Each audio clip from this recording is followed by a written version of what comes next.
Welcome, hello, Yasu, and hi. My name is Tai Kölner. And to those who don't know me, I'm an author, I'm a black magician, I'm a student of the Draconian Path. So I'm working with entities, dark entities as well, mostly. And I'm a student of the left hand Order Dragon Rouge, and I'm an empath.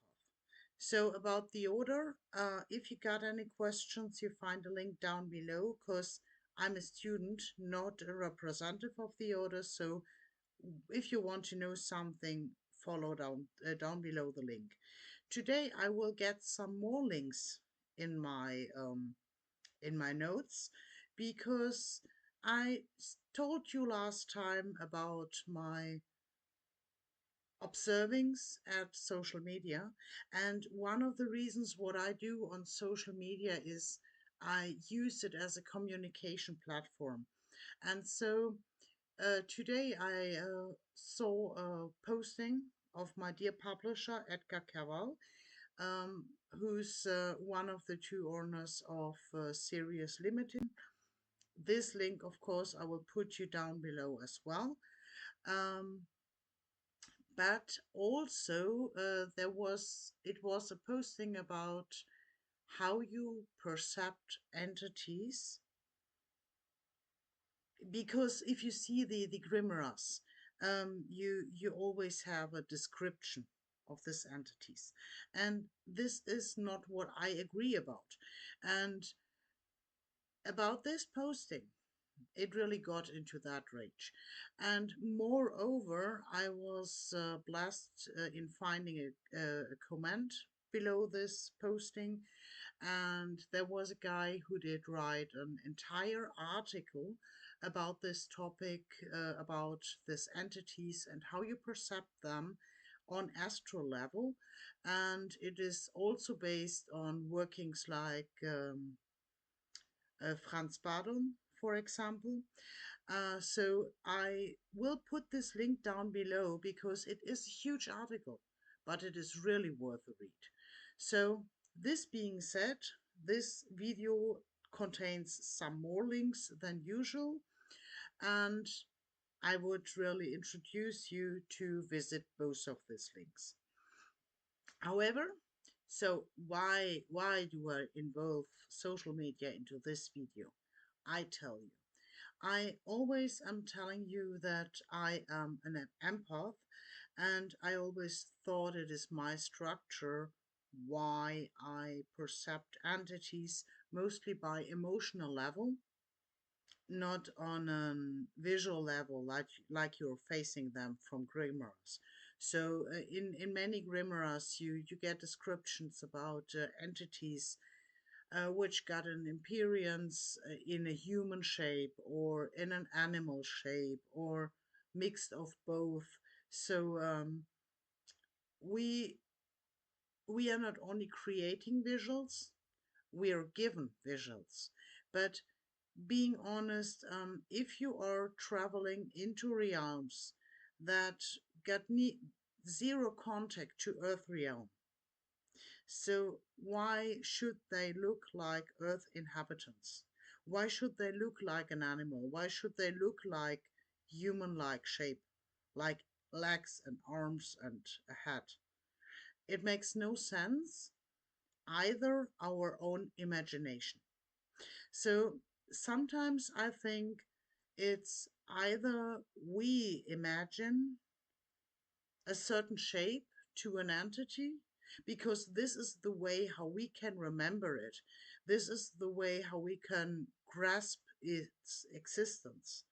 But on the other hand, sometimes entities appear before our eyes and they got a certain appearance that may look like a face, may look like a human, may look like an animal, but it's not because this is their true shape. It is because they know we cannot understand them. If they show up in their shape, they really are. So sometimes I feel a little pissy if I do an astral travel and I encounter an entity, and when I get into communication with this entity and I cannot remember a picture, I'm really pissed about that now and then. Being more humble, um, these entities mostly show up in an emotional state to me. So I read the emotion of this entity, and this is how we communicate, not even in words. Or sometimes I do not even get the emotion, but rather the frequency of the entity. And this is when I'm telling you, your energy body is communicating with this entity. So you are in communication, but it is far beyond human shape of communication. And this was an interesting food of thoughts in this contribution of this article and this posting as well, um, that we are giving a certain form and shape and words and colors if we meet an entity. But why? Why should it use our words? Why should it use our shapes? There is no reason to be this way except for understanding. And um, a little more deeper seen, it even blocks our understanding, because if we can let go, if we can allow ourselves just to communicate on this energy level without trying to give it a word, without trying to give it a shape, we would learn directly, as I always say, energy body to energy body. So we could communicate in a frequency, and these entities can communicate in a frequency as well, without without stopping by own borders of picturing or framing into translations that basically give a shape, give a color, give a picture to an entity what is not its true shape.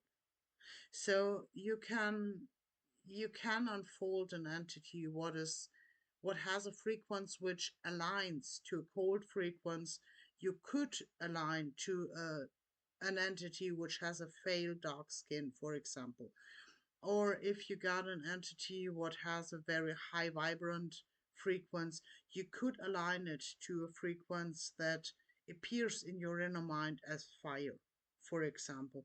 But there, where they are existing, there is no stone, there is no rocks, and there is no fire. It is an entire different dimension. So this being said, as food for thoughts, I will dig into this in a few days again with a little more details. But for now, I leave you with this article down below. Read it because it's really, really interesting. And if you didn't see it yet, and if you want to get to know what I'm talking about, want to say my publisher, Edgar, I thank you very much for having this trust in me to immediately get into print my book as soon as it was written and translated. So I put your link down below as well. So yeah, and to you, dear listeners, I will put it down below. Feel free to check out that, and stay tuned. Subscribe the channel if you didn't already, because in the next recordings I will dig deeper into that topic as well, because really it hits a core and it needs to get